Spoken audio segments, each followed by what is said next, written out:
Hey everyone, Hey, Tom. Howdy. we are just waiting on one more player.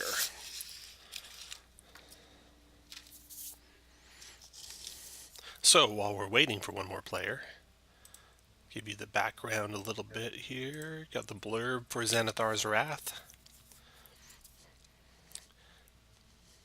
So you can decide if you want to take your potion of healing or your 100 gold piece item from the player's handbook, or if you're rank 3, you could have inspiration, but two of you are already starting with that.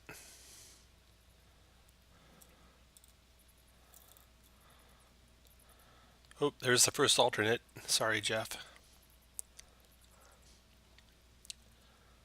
And also sorry, Fritz. We will definitely have 5 before you guys. Sorry. No problem. Well, I might still not get in, so Yep, yeah. that's sorry. We'll see if the 5th player makes it.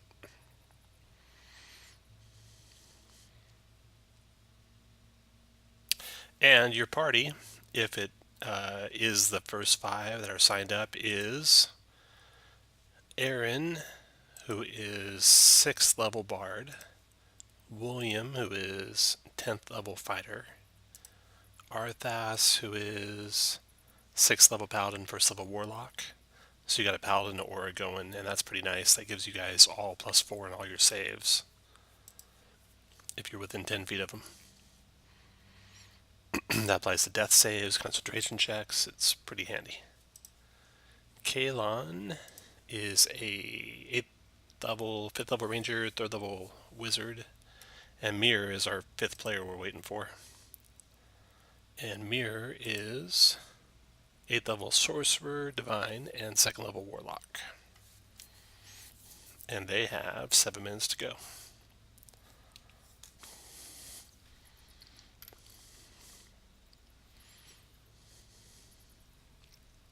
So that would make you guys about 8th level average.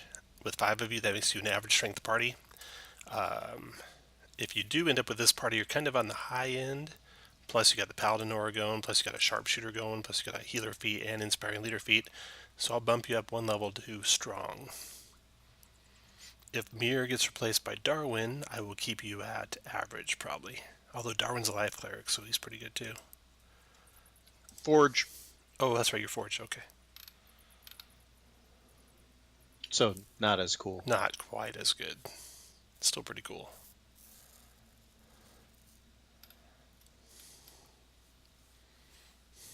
I should make the grace period 5 minutes so we don't have to wait 10 minutes for someone.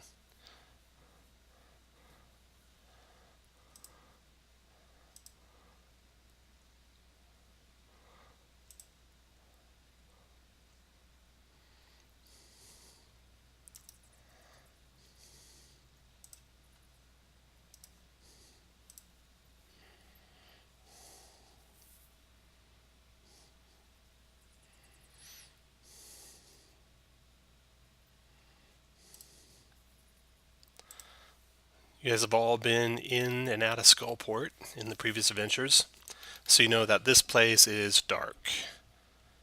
Astonishingly dark. The only light that's here is the light that's carried by you guys or other denizens, and some leaking from buildings. And the buildings are stacked on top of each other and built into the cavern walls and stalagmites, and they rise all the way to the ceiling 90 feet above your heads. There's multiple levels with numerous ladders, stairs, ramps. There's catwalks, rope bridges, old ship's rigging crisscrossing the city above your head. And last time you guys adventured together, you rescued a drow who was a courier who was carrying this key that you were in search of. And this is the key to Algheiron's tower, supposedly. Algheiron being the first open lord of Waterdeep. And Algheiron's tower has been locked up since his demise. And so untold riches probably lie within, and that's why Volo has hired you guys to find that key and bring it back. Well, the courier didn't have the key anymore. It had been ripped out of her stomach by Xanathar followers, and spirited away back to Skullport, and is now in Skullport in the hands of the Xanathar Guild, and that's where this adventure starts.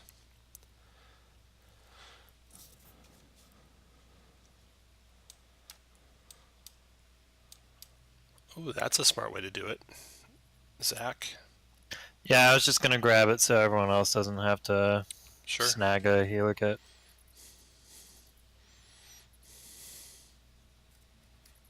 Although every adventure should always have a healer's kit,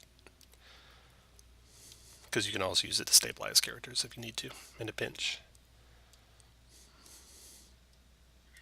You know what? We haven't started yet. In the case that I do play, can I just quick buy one? Yeah, absolutely. Yeah, you can I have enough gold. purchase anything you want before the adventure. Yep, let's say I did.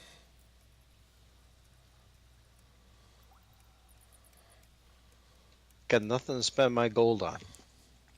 Next week, I'm running a CCC adventure at Tier 3, and so if any of you guys are interested in that, just send me an email.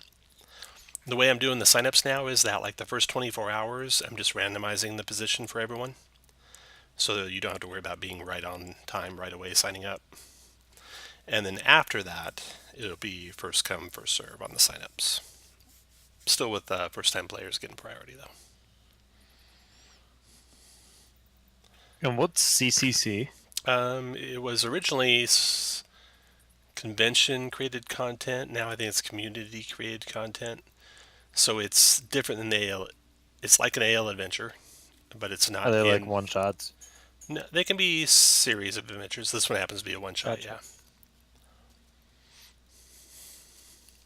Yeah.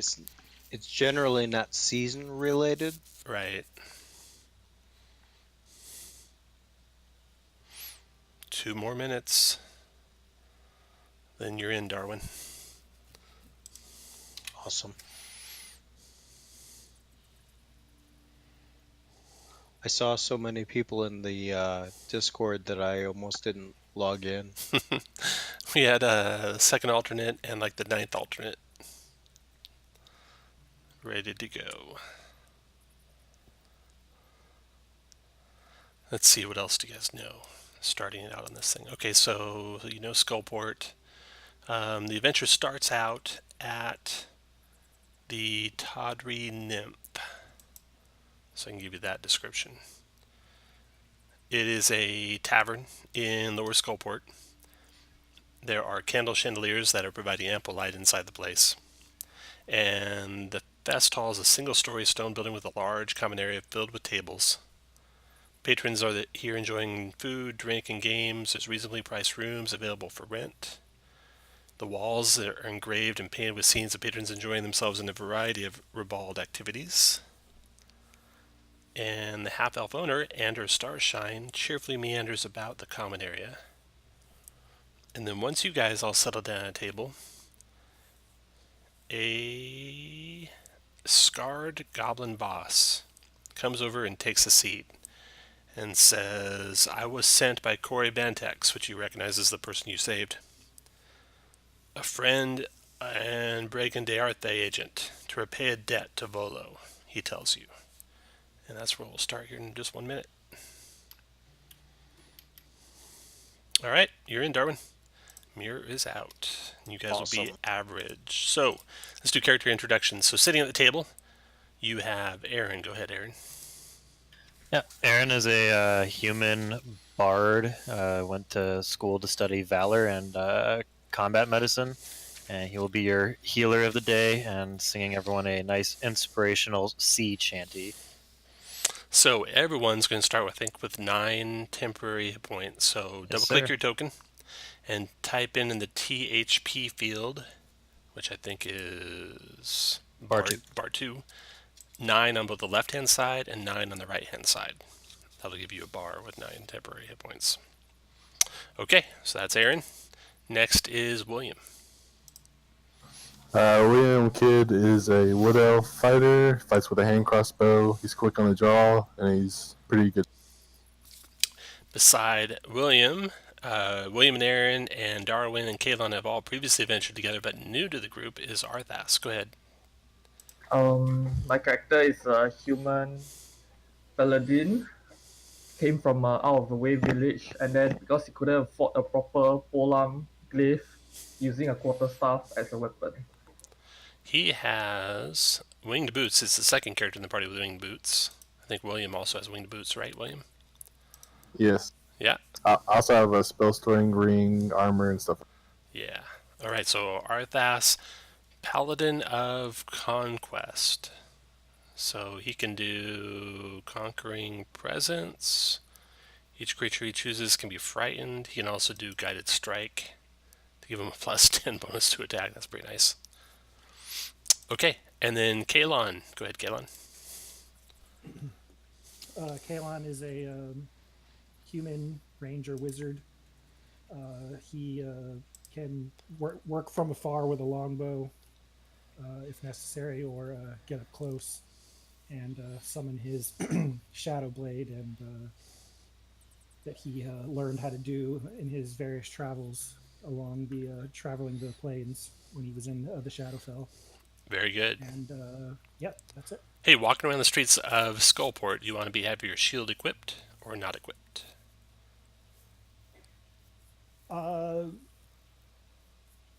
I think just walking around. No, he's not. He's shield's on his back. Just walking around. But I mean, I'll try to anticipate if I feel like something's coming up, and say he gets wary and pulls it out. Okay. Appropriately.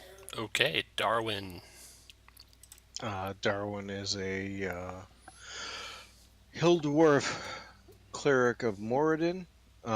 He's wearing a red cloak and has a very pale complexion, and is very proud of his self-crafted armor, and also has a clockwork amulet around his neck. Okay, very good.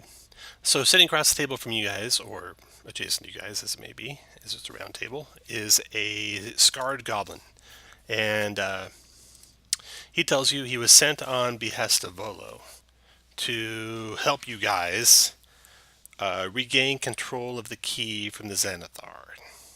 And he's got some info that might be useful for you.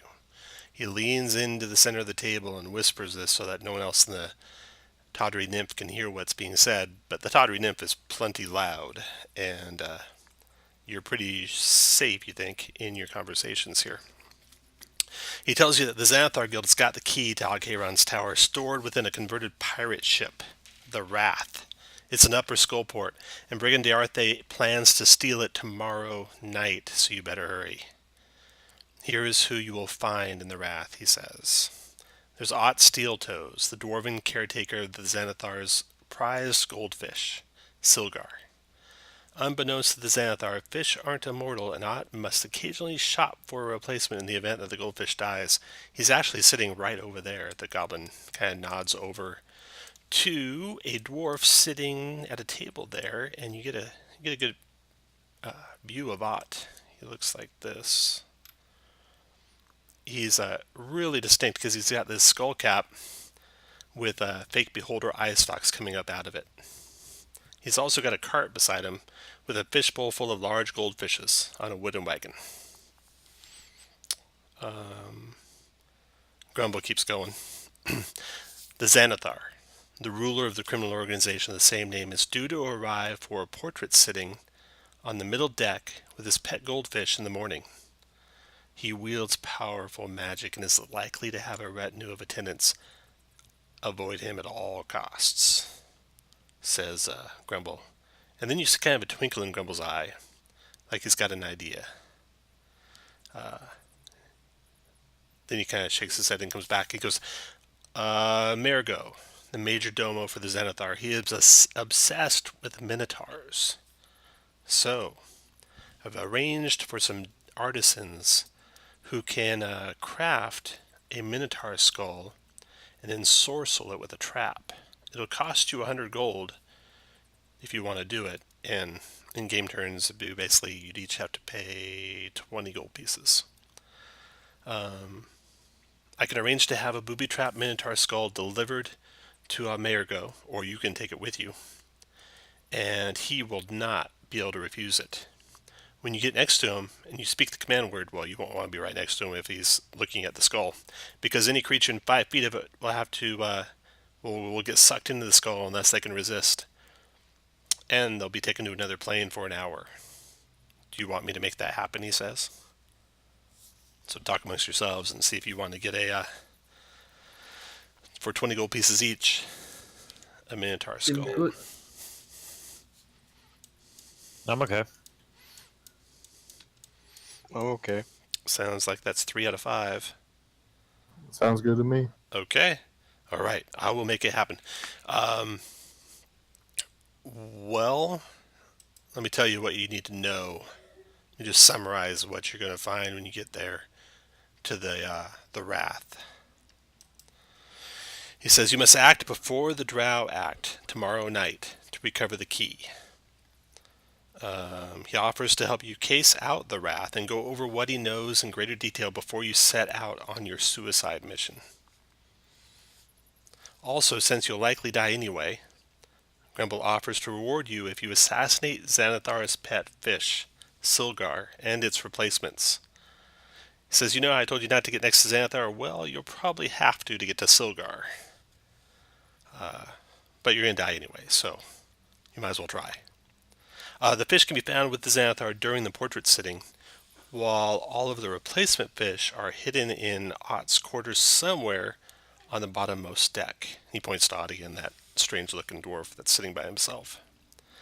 Finally, he informs you that the Xanathar's portrait will be painted tomorrow by a kidnapped kid. This artistic prodigy is being held at the Croc and the Helm Inn, and if you act soon, you may be able to replace her guards and use the roost to gain access to the Wrath. She probably has less of a chance of living than you do, he says. So, I will go and get the Minotaur Skull. You should go and get any provisions you need. We will meet back here, and then I can go case out the Wrath with you and tell you what you're going to get into. Sound good? All right, let's go. Okay. All right. So, the Goblin departs to go get his skull, his Minotaur Skull. You guys can purchase any additional gear you want to purchase. Talk over any strategy you want to talk over. Darwin and Kayla and Athas, you each need to double click your token, and in the temp hit point field, make sure you have a 9 in both boxes. I'll give it a bar above your token. And since Aaron, you can do 6 creatures, you can even get Kayla and Zal if you want, right? Yeah, sure. Give Okay. that out some sweet tempies. You can multiply the all hit points by 10, Kayla.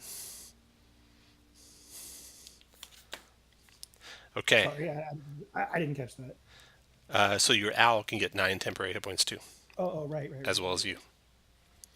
Got it. Okay. So you meet back after you supply up. The Goblin says, well, he hands over the skull. I'll click this summary again for you so you can see the info.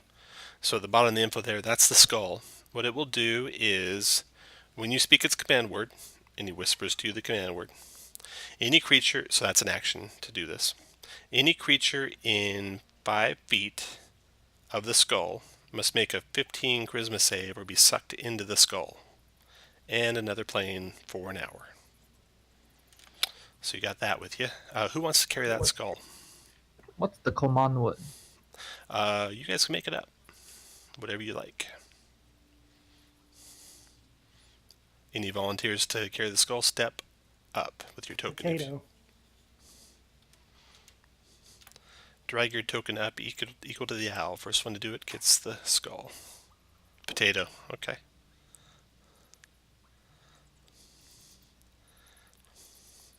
I'm gonna do it. Aaron, good job. Okay, so Aaron's got the Minotaur Skull. I don't know if there's a token for that. We'll use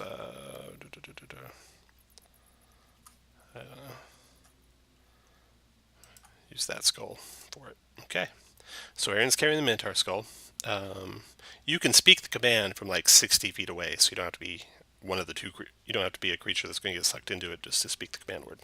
Gotcha. So, what else do you guys need? Okay, your goblin guide mumbles, "This is probably not a good idea because you're probably not going to make it back with it, but if you need it," he pulls off his hand, which some of you had noticed was like a wooden hand on one of his arms, and he hands it over to you. And you see that it's got arcane symbols scrawled onto its palm, and it will function like a spell scroll of invisibility. So who'd like to carry the spell scroll of invisibility? Again, move your guy up if you want to carry that. Probably needs to be someone who can cast invisibility, which Darwin's not. Kayla may be able to. Arthas, I don't think so. William, you might be out of luck. I bet Aaron can. I bet that's So on the... third level, right? It's got to be on the Bard spell list. Yeah, invisibility is only second.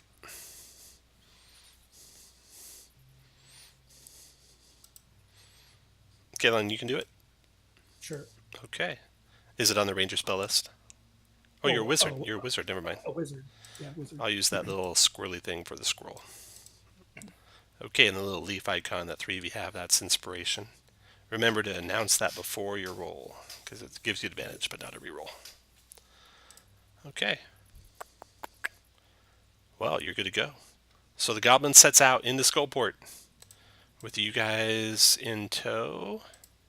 Again, the place is just dark, dark, dark.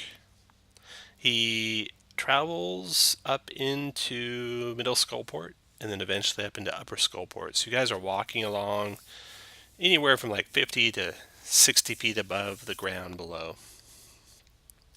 And he takes you to the Wrath.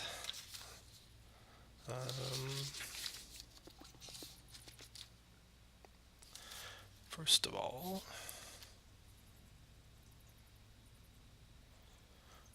so you can see the Wrath from a distance.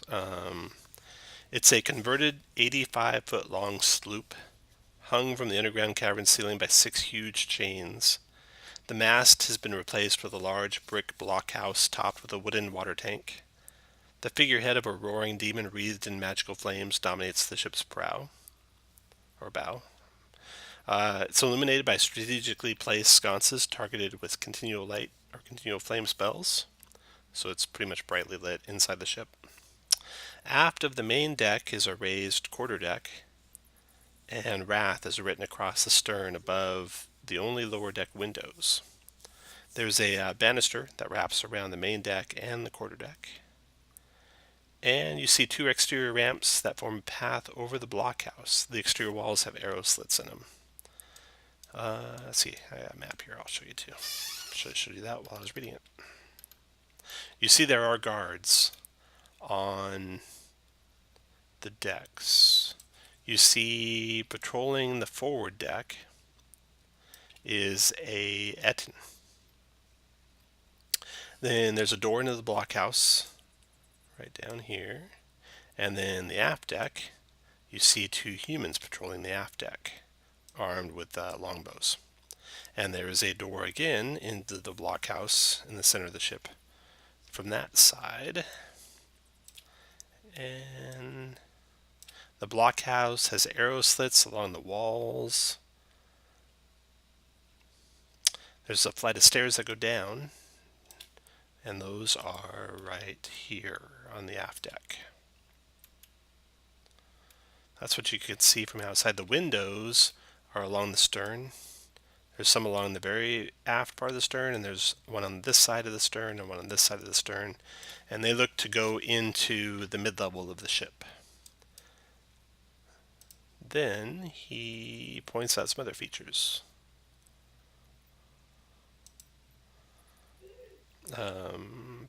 Okay, so the upper deck's patrolled by guards, mostly human, but there is usually one Etin, so sneaking past them will be difficult. The Wrath has a few windows that may be used to gain access, but they're all blocked by iron grates. They're also along the edge of the ship, so you'd have to somehow climb to them. Its outer, or use your boots of flying. Its outer walls are enchanted to block scrying and teleportation, he tells you. You're beginning to wonder how he knows so much about this ship. Provided the doors inside are closed, the inner walls are utterly soundproofed. So that'll be good for you sneaking around. And especially if you get in any fights. So you might want to shut doors behind you is what he's saying. The Xanathar keeps an art gallery within the Wrath, and there's a secret vault rumored to be found within.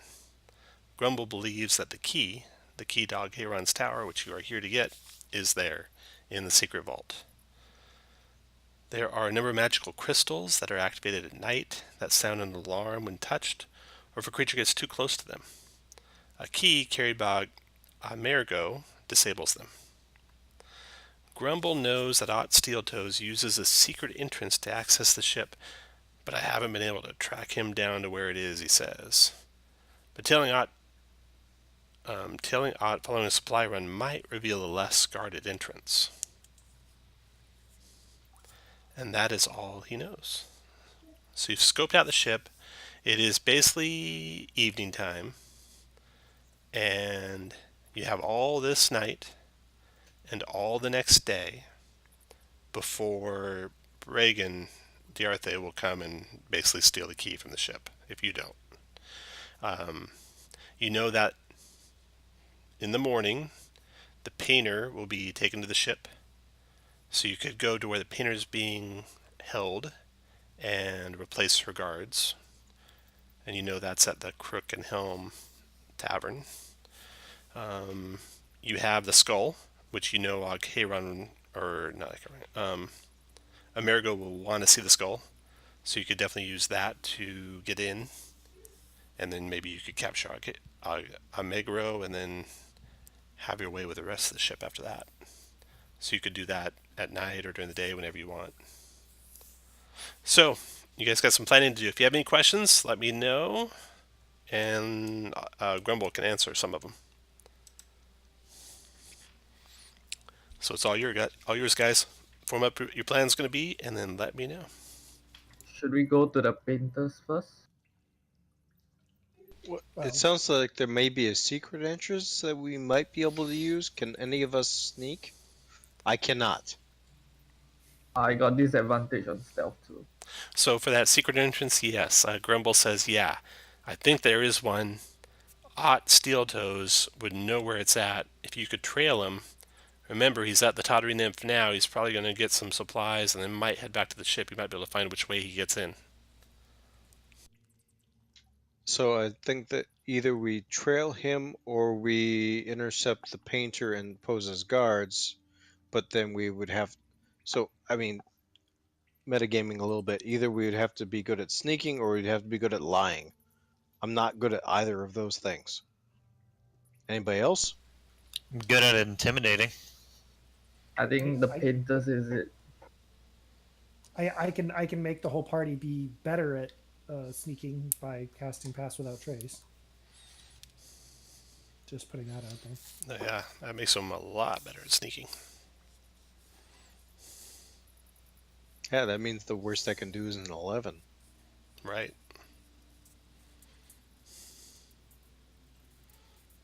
But I mean, I would probably, given I our would heavily rather armored- save the spell slots. Yeah, I mean, and given our heavily armored dwarf friend here, I would also tend towards replacing the guards. So the painters it is. So if you're going to replace the guards, what you'd have to do is tonight go to that Helm, Crook and Helm, I think it was, tavern, and find out where they're holding the painter, and knock out our guards or get the painter out of there without the guards knowing. And then in the morning, come to the ship with the painter.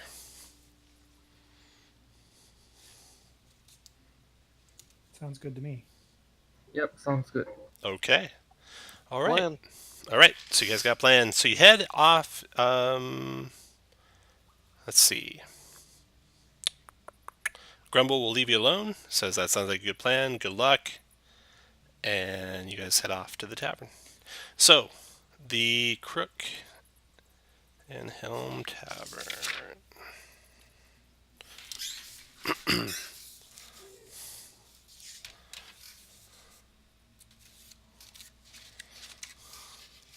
Okay. So the Crock and Helm is a rough, seedy inn in Lower Skullport, frequented by sailors. It offers cheap food, cheap beer, and sparse rooms. There's foul-smelling candles and battered lanterns providing dim light in the place and the common areas. The bartender is a gruff, fat, bearded man with one eye named Arendar. So you look around the place. It's nighttime, so most people are pretty far along in their drinks. You don't see anyone who could obviously be the painter, but you know there's rooms upstairs. You can see some stairs going up, and you could talk to the people here to see if any of them know where the painter might be, or whatever else you want to try and do. So what do you guys like to do? I'll talk to the bartender. Okay. Yeah, belly up to the bar. Start. All right. The bartender takes your drink orders, or looks at you side-eyed if you don't place a drink order, and says, "What? I do. What can I do for you?" Ale.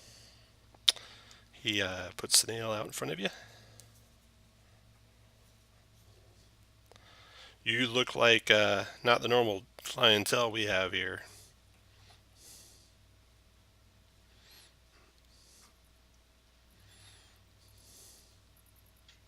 What's your normal clientele look like? He points around the room. Drunks, sailors, that sort. Not dwarves and elves, armed to the teeth with heavy weapons. Well, Darwin doesn't look like a drunk to you. Well, I'm definitely a drunk. yeah. I was drunk before I got here. Any of you have any blue teeth? I miss Gundren's good old ale. I missed that one. I don't have any blue teeth on me. No. Okay, so let's see. All right, so what are you guys doing? What do you want?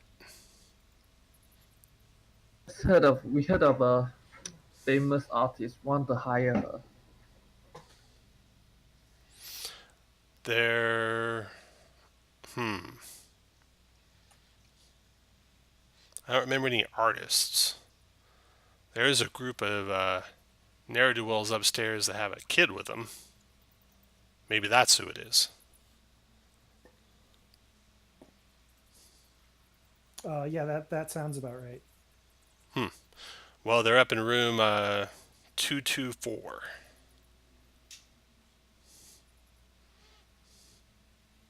Noted. And you see, looking over your shoulder, there is like an open ceiling above and a flight of stairs going up to the second floor.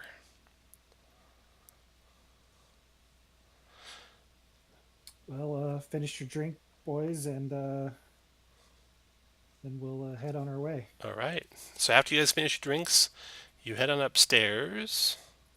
Who wants to go up the stairs first? Not I. Kalon will, and he does pull out his shield. Okay. Okay. I'm going to grab your guys' movie real quick. Does Kayla have his owl put away? He's not. Yeah, he's not inside. Okay. He's not away, but he's outside. Oh, he's outside or something on the roof. Yeah. Okay, so I moved you guys to another area right here. Kalen's coming up a flight of stairs. Looks like everyone's gone to sleep except for two guys drinking some beers right out in front of the door to room 224, which is right over here.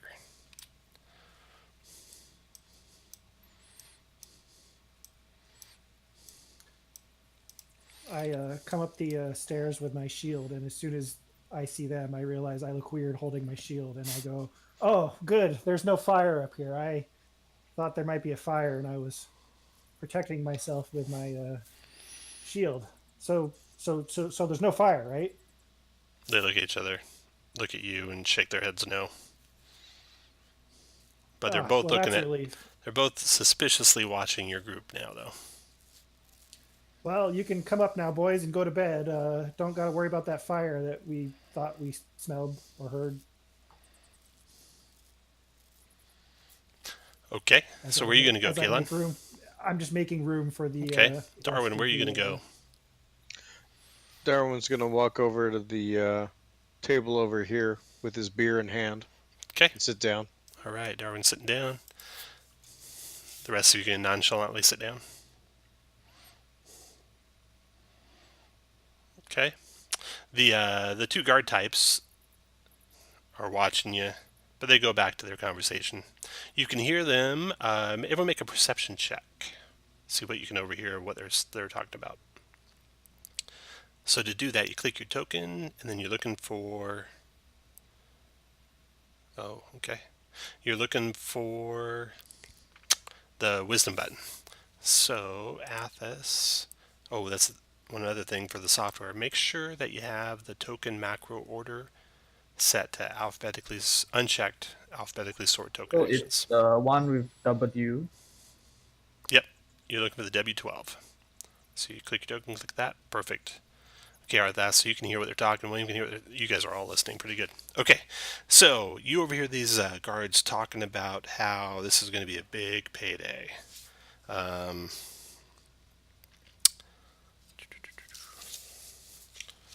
They are evidently going to be delivering this artist that they've captured to the Xanathar, and they're going to get a pretty penny for it. And they can't wait to see all that gold. They're going to be drinking and doing worse things here in Skullport after they have all that gold. So, if you want to interrupt them, you can. Otherwise, they're going to finish their drinks and probably go to bed. What's that? You got a fat job? We're looking for jobs. This doesn't concern you. Well, why not? We're We got it capable, covered. We got it covered. We don't need any more help. You go find your own work. Well, that's too bad. I mean, I'm sure we could be quite helpful in whatever it is that you're doing if you just told us. Maybe you want to take over for us? Pay us a little gold up front? Do the dirty work yourselves? Well, how much are you getting paid? That's really not any business of yours, but I think for about 100 gold, you can deliver the goods yourselves. That's an interesting proposition. I kind of look to the party like, with saying with my eyes, oh, what do you think? So that'd be another 20 gold pieces each if you want to pay for the artist to take over. It's a pretty easy way to do it. I've got the gold, but I don't know about everybody else. I mean, gold is cheap. Human life is not. Well, I know we have a wizard in the group, so I don't want to speak for anybody. Oh, I'm not that kind of wizard. Oh, okay. All right. So let's take a quick vote to see if you guys want to spend the 20 gold or do it some other way. So if you want to spend the 20 gold, move your token up.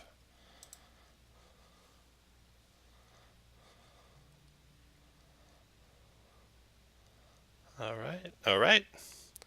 While you hand over the purse, actually make a persuasion check for me, Kaylin. Can I assist? Who was that talking? Darwin. Darwin? I do have the skill. You may make it. Well, how would you like to assist? See if you know what to do. You want to say by anything? offering my gold. Okay.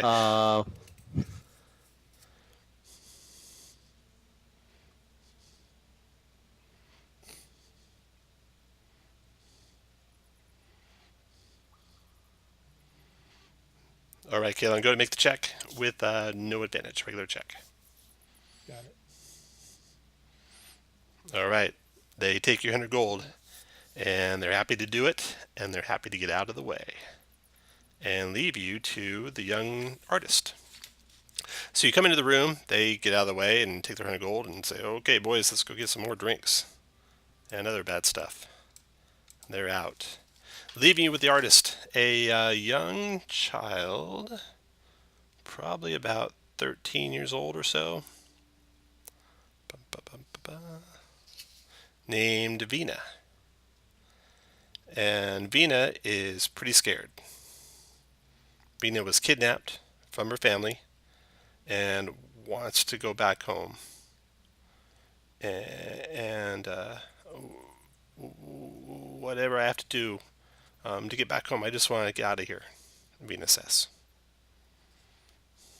You guys have heard, you haven't heard of Vina as any kind of a painter, but Grumble might have told you something. So you're trying to remember what Grumble was saying about the painter, and evidently she's some sort of, God, what's the word for it? You Pro- said prodigy. earlier. Yeah, prodigy. And so she's really pretty much irreplaceable. You're going to have her do the painting, and that'll put her pretty badly in harm's way. Yeah, so Kalon will sit down on the other bed and say, I understand that you're scared, but you just got to do one little small thing, and we can get you home. Okay, she kind of looks at you and go make a persuasion check, Kalon. This is not my thing, by the way, in case someone else wants to say something. She looks around at all your friends and says, "You promise? You promise?" We promise you'll be fine. Just keep your head down if anything She clenches gets scary. her fists and grits her teeth and says, "Okay, I'll do it." And she'll go with you. So you keep her safe the rest of the night. Well, first you gotta get back to your place unless you want to stay here. Do you want to go back to where you were staying, or stay here? I say it's best to stay out of sight and stay here. Okay. Alrighty.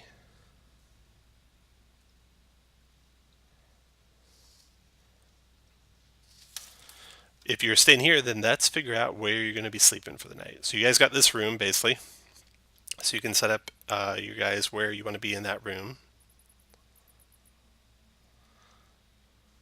Go to move all your tokens into the room. Does anyone want to be on watch outside?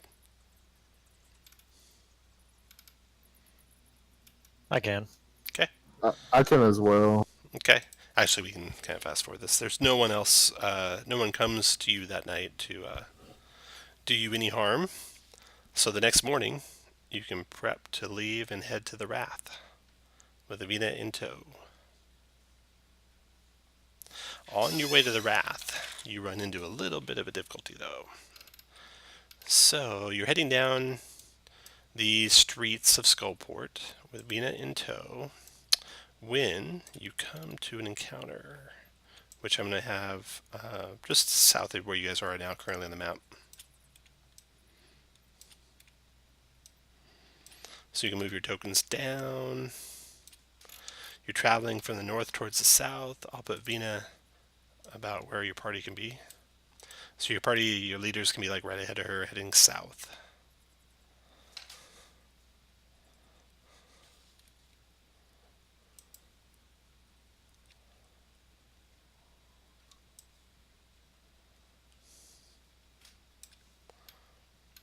Okay.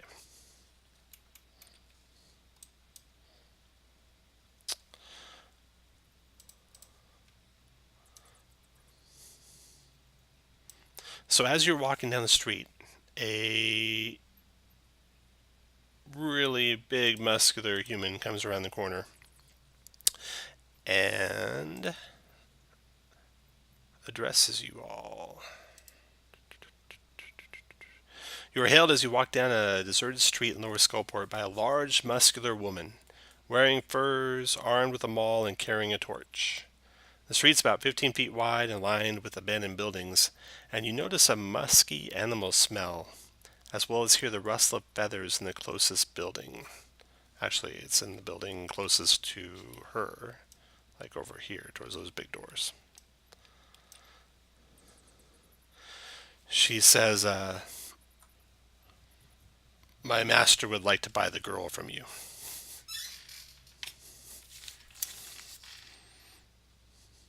It's not for sale.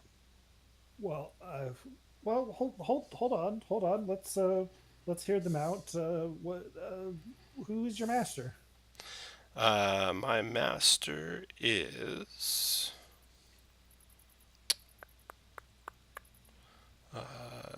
Jadil. I see. I'm not familiar with this And Kalon, deal. you see way down the street past her, just like at the limit of where you can, as far as you can see, something big and blue-skinned duck around a corner, out of sight. And she says, Jadil enjoys dining on the flesh of children, but so few can be found here in Skullport. He noticed Vina as you were walking down or he noticed the girl as you were walking down the street, and he would like to eat her.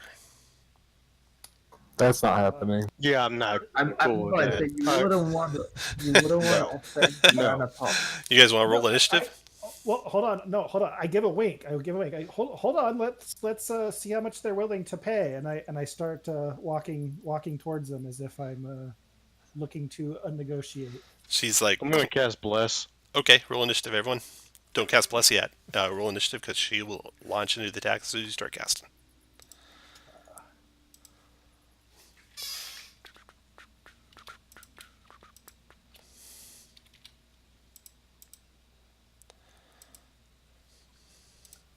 Okay, so the cleric begins to utter a prayer to the god. She flexes her fists, and you guys are all much faster than her. And the dwarf. Much faster than the dwarf, too. Kalon, you are first. Go ahead, Kalon. So she raises up her maul and rushes to attack you. She's swinging to kill. Yeah, I let out a sigh. Also, I hope you accept that I was expecting something might happen, so I was already equipped with my shield. Okay, sure. And release my Shadow Blade as a bonus action and go to meet her. Right? Yeah, she is the one right in front of you, right there. All right, and give her a slash.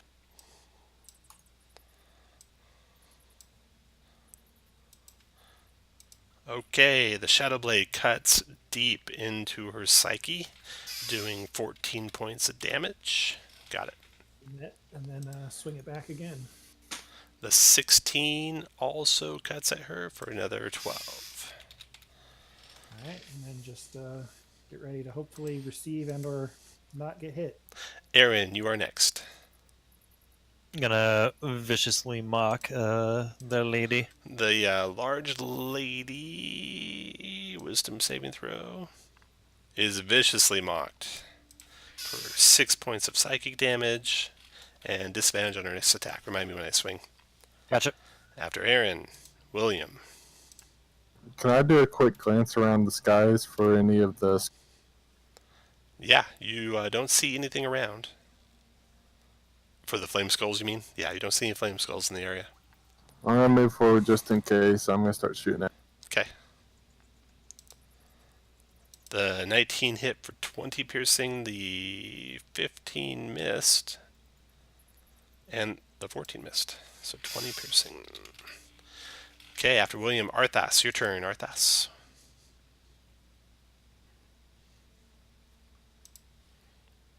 Tell me what you want to do, and I can help you through how to do it with the macros and such. I can't get into range for my weapon, so I'm just gonna Eldritch Blast it. Bonus action Hex. Okay, Hex on her, and then Eldritch Blast, and come and go for it. So click your token, and then you're looking for the button just after your spells. The very first one would be ELDBL. And the Hex is up, got it. And then I'm going to put on you a little lightning bolt symbol that will indicate that you're concentrating. And then I'll cast Eldritch Blast. So now click your token and then click the ELD/BL button. All right, the first one 11 misses. The second one, go ahead and click it again for the second shot.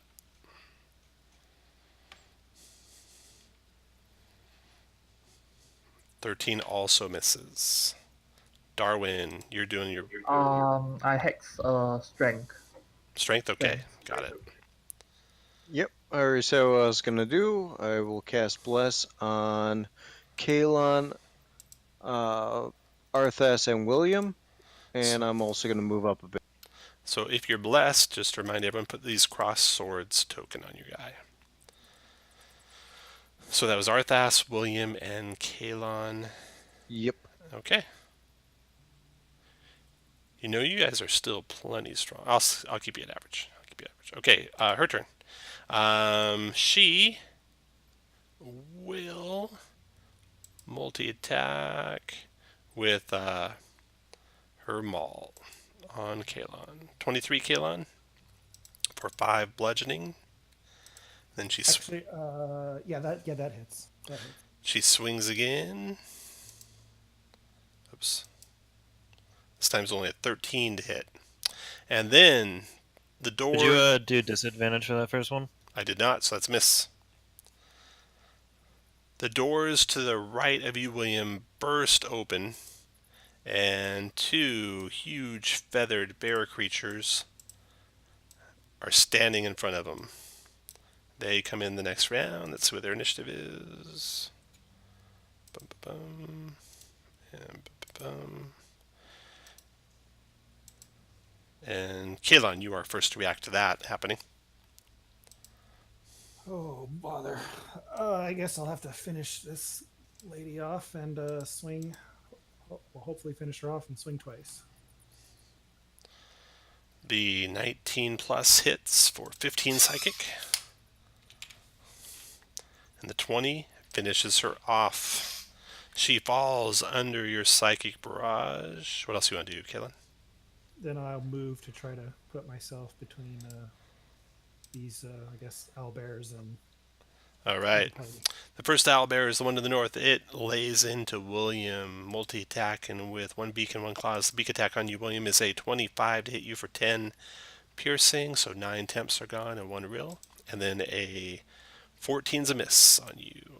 That owlbear is done. Aaron, your turn. Yep.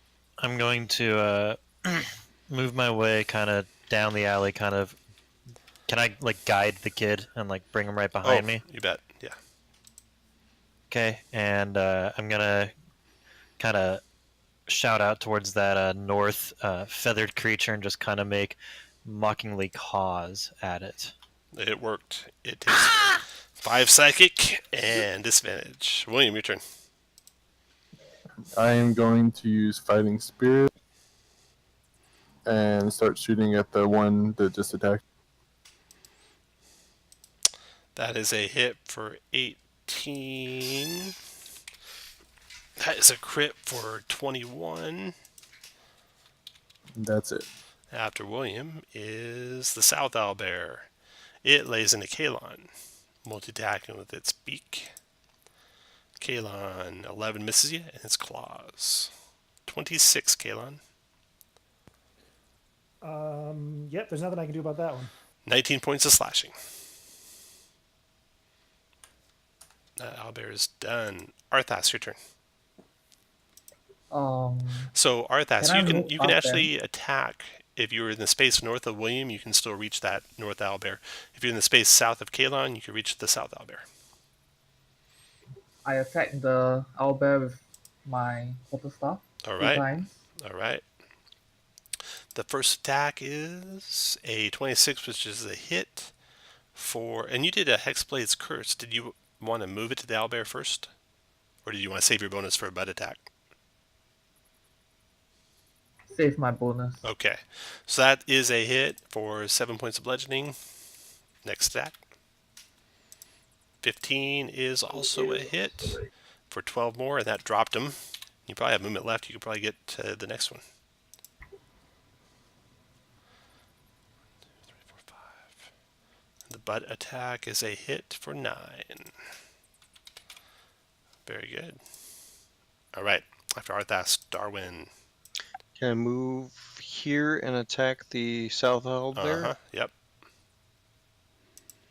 I will. Feathers flies. You crit the thing for 11. That's all I can do. After Darwin, that round's over. No more owlbears come out. Kalon, you catch a glimpse of that blue-skinned guy again. And you hear, as he disappears, you can't always watch her. Once you are gone, I'll pick my teeth with the child's bones. And whatever it was, it's gone. Aaron, the skin in the back of your neck crawls. You turn and look, and the kid's still there, at least for now. Yoo-hoo! Kalon, your turn. Slash at the owlbear. Do I need a D4? That hit for 10. And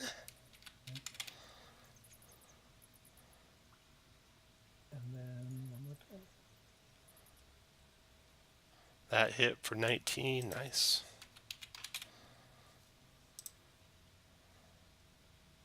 Aaron, your turn. Yep, I'm gonna again escort the kid over down this way, but I'm going to instruct the kid to put his hands under his armpits, move his elbows up and down, and kind of yell at the owlbear. Wisdom check. You got him for 6 more psychic. And disadvantage. And William, your turn. Pew. 13 hit and killed it. All right. That is the only thing you run into. Kayla, did you get your 19 points damage? Don't we? Yeah, Looks like you accidentally might have added 19. No, I tried tracking it a different way, but I see. Yeah, I'll do it the other way. Okay. All right. How much HP are you missing? He'll be 19. down 19. I'll lay on hands you for 15. Nice. So you're only down 4. Okay. You have no more encounters between here and the Wrath. So if you zoom out, I'm going to move all you guys over to the Wrath here real quick. Boom, boom, boom. There you go.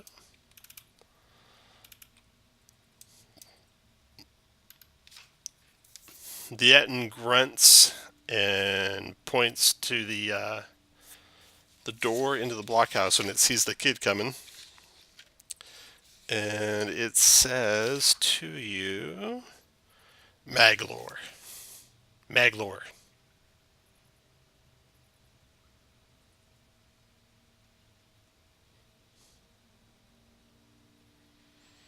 And it points insistently at the door. Yes. Yeah. Is that in the language? No, it seems like it might be a proper name. Okay. None of you recognize it as a word in a language. So it's pointing to the doors into the one door into the blockhouse. And by the time you get here, all your short duration spells like Bless are worn off. So you can take off the Bless concentration. You can take off the Bless cross swords for everyone. Your not Hunter's Mark, but Hex Blades Curse lasts for an hour, so that's still going. So you're still concentrating, Arthas. What symbol were you using? I did. Right, your Hex Arthas lasts for an hour. I didn't hex blade because I cast the normal hex. Yeah, I'm sorry. I said that wrong. Your normal Hex spell lasts for an hour. Kalon, you got it right. Yeah, you got it right. And then Darwin, you can take the concentration mark off your guy. Don't forget you guys have the Minotaur Skull too. So do you knock on the door or open the door? Knock. Okay. The door opens a few seconds after you knock to reveal a chamber in which are a number of guards. And they are half-orcs, the lot of them, except for their commander, it appears to be a bugbear. And he says, who are you? And then he sees the child behind you and he says, oh, go downstairs. The Xanathar will be here soon. Follow Blockar there. He points to one of the guards, and Blockar, the guard, heads over to the stairs. This blockhouse room you're in, it looks like this. There's a spiral metal staircase that descends into the ship. There's a small table with 4 chairs that allows the guards to relax a bit. There's a doorway right beside Kayla there, another doorway into the aft area of the ship. And there you go. Okay. Do you want to follow Blockar, or do you want to do anything else? Well, I want to follow, but as I do, I want to try to open up my senses and try to listen to see if I can hear anything beyond this door as I walk by it. Got it. No, you don't hear anything. Anyone else want to do anything while they follow? Do I sense anything with divine sense? No. None of the things you have line of sight to are... Let me double check what Divine Sense finds. Covenant celestial, fiend, or undead. Yeah, no celestials or fiends or undead in the room, or you still have the door to the front open, so there's none out there either. Okay. Anyone else want to do anything on their way past?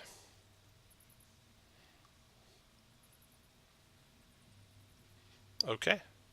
So, the guard leads you down the stairs to the 2nd floor of the ship, which will be over to your right as I open it up. You come into the first room. He goes down the spiral stairs, opens the door. The stairs continue down to another floor, but he stops at this level. And the room just outside the stairs that you see looks like a mess room. It's got a big oak table surrounded by 8 chairs, and there's doors all around it. There is a door to the right, which he goes over to, and he knocks on that door. Where were we told that the extra fish were? You were told the extra fish were... With that dwarf guy. With the dwarf, okay. Also, since you'll likely die anyway, get Silgar, and the rest can be in Ott's quarters somewhere on the bottommost deck. So you came down to the middle deck when he opened the door. The stairs continue on down. He opened the door, he comes into this mess hall, you see doors all around. I'm, for your reference, over here right now. You see doors all around, he goes over to the door, he knocks on it, and it opens up to reveal...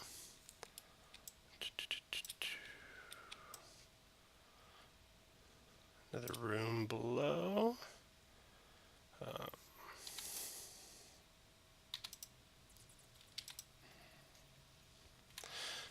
kiddo. He says, bring the kid. You guys can wait here. And he points to the chairs around the oak table. Here's the door. So he's at the door. He says, bring the kid. You guys can take up whatever positions you want to be in that room. Do you want to hand over the kid? The door opens up, and you see standing in the room beyond, Ott, the keeper of the fish.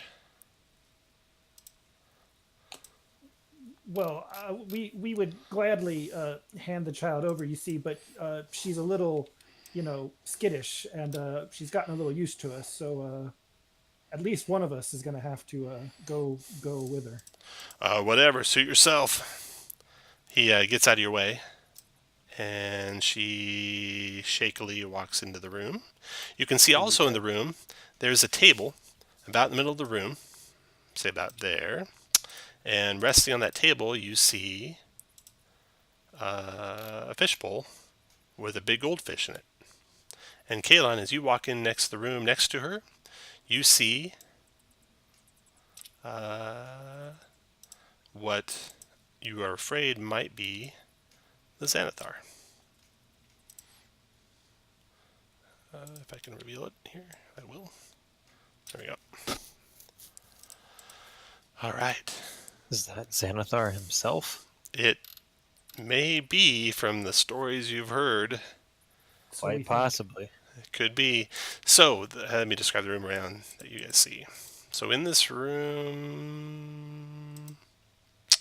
it's filled with fine furniture.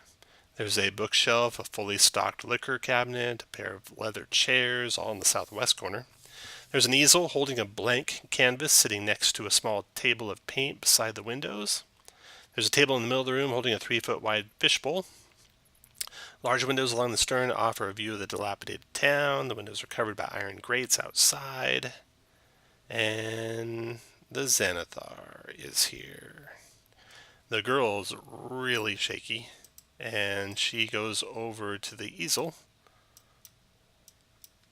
and starts to paint. Kayla, you can What go was with the it. range on that Minotaur skull? It is feet? 5 feet. 5 feet. Yep. All right. So the Xanathar is just kind of hovering in the air. Its eyes follow you as you move, Kalon. Its big central eye pointing towards, mostly towards you guys, so you can feel the magic disappear from you. You know whatever equipment you have that was magical isn't right now within the range of the Xanathar's sight. You are tantalizingly close to that fishbowl. You can see the big goldfish swimming around in there. The rest of you are in the back there. There's nothing blocking you from entering the room if you'd like to. The guard in the back's kind of lackadaisical about protecting anything. I say there's a liquor cabinet in here, boys, One, to two, give them an three, excuse to four, come in. 5, 6. The Xanathar, when the first of you walks in, Kalon notices you and follows you, but then the second one of you walks in, and you can see it looking around like it's saying, and then you can hear it saying, you can all leave. Who is holding the Minotaur skull? That would be me. Mr. Aaron. I say that the girl can't paint properly if we are not there to calm her down. The Xanathar looks at you like he's never been talked back to before. And you can see a rage building in his eyes. You know that you better get the hell out instantly, or else people are going to start turning to stone and ash. If you toss the minute, I can't say this in character because you'll hear it, but I think you know what I'm trying to say. You guys, if you don't want to get out, you don't have to, but if you do, you can all just move on out. I kind of shake my head like, I don't know, that's a good idea. The yacht, he takes his place back in the corner over here, watching that fishbowl intently. Aaron, unless you're leaving, we'll be rolling initiative. Hell no. Okay, so you guys get all back out of there, shut the door. The guard chuckles and said, I thought so. And he just leaves you alone and heads back on up the stairs, leaving you guys alone. All right, boys. Inside the Wrath. You have a flight of circular stairs. You have a door to the south, which had been locked when the guard knocked on it, but it's not locked anymore. You got 2 doors to your east. You got 1 door to your north, 1 door to the west. You know the door to the west goes to spiral stairs, go both up and down. And you are alone. And little Venus painting the portrait of the beholder. All right, here's the plan. You all search the other rooms. I'm going to wait. So we closed the door behind us. Mm-hmm. I assume so, yeah. All right. So here's the thing. You guys search. I think someone should keep an eye on the kids. So I think I'll go invisible. Maybe have one of you open the door and pretend like you forgot something, so I can slip in. Okay. You can turn yourself invisible, Kaylin? I believe so. I have a feeling someone needs to keep an eye on the kid. Mm-hmm. There's a liquor cabinet in there, right? There is a liquor cabinet in there. I'll open the door and say, "Oh, forgot the whiskey," and reach. How far in the door? The cabinets was are it? Do I have to along go the all the way up. Yeah, the cabinets are on the western wall. And Did Kalon go in yet? No. And you guys, And you guys weren't invited to take any drinks, so that might not be a good idea. Oh. Well, that can be a good excuse, but just pretend like you were going to, but then don't, and then just gives me excuse to come through the door invisible. Sure. Yeah, I'll open the door and just say, "Could we have a drink?" Got it. And then, Kayla, you can Yeah, cast while him. he was doing that, I used that thing as the scroll and cast Use the scroll. invisible. Okay. Yeah, So- I mean, and I kind of want to stay out of sight of the Xanathar since I know he's pretty powerful. I just want to keep an eye on the kid. Sure. So put Just so it's yourself like in the right room there. wherever you want. Ott, when you make that, sound, are you going to get to where you can see the Xanathar, which means he can probably see you, or are you going to not? No, I want to stay at his sight because Okay. I have a feeling he's So you have to be in one of powerful. these two squares. You Okay. also remember just seconds ago that all your magic ceased when he looked at you. So invisibility would probably cease too if he saw you. I see. Got it.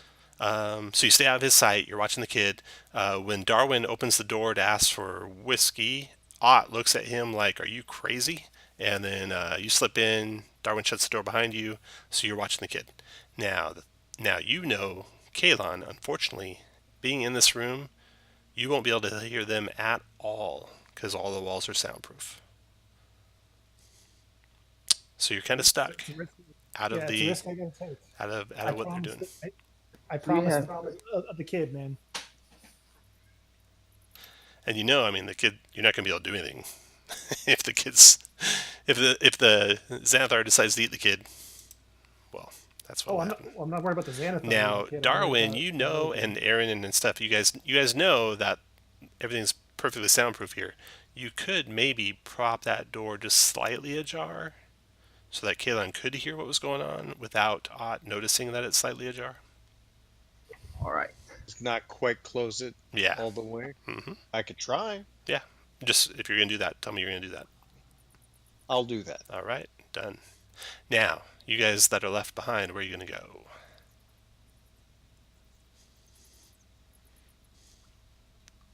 Explore the door beside us. Okay. You head over to the closest door, Arthas. You want to open that one? Inside, you find this room here. There's one door out of it. Looks like it probably heads into the same stateroom where the Xanathar was. And the room itself is very interesting. You see there's 4 paintings that depict the Xanathar with its pet goldfish. And you notice the eyes in the paintings subtly follow you. Standing before each painting is a statue on a small pedestal. There's an impeccably dressed male elf, a man with a large afro and a friendly smile, a scarred woman in a cloak, and a smirking halfling. All the statues hold paintbrushes and are recognizable as missing Waterdeep artists. There's an empty pedestal and an empty section of wall that waits between the man and the woman. Oh man, I really don't want to be one of those statues. So that's what you see there. What else you want to do? You want to go to the next door or go explore that room? Go to the next door. I close the door behind me. All right. The next room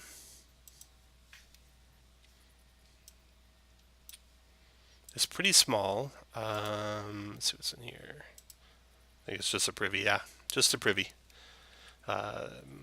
with running water in it.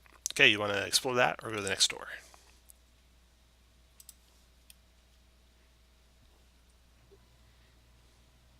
Arthas, explore that or go to the next door? Go inside the prison.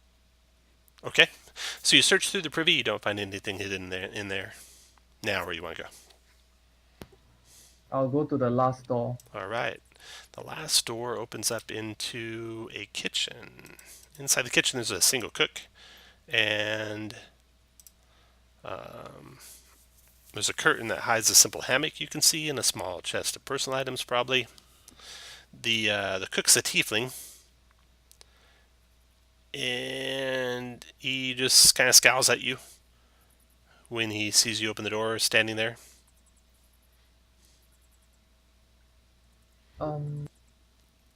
Any of you want to do anything in the kitchen? Do you think you can poison the goldfish food or anything? Okay. Away from the door.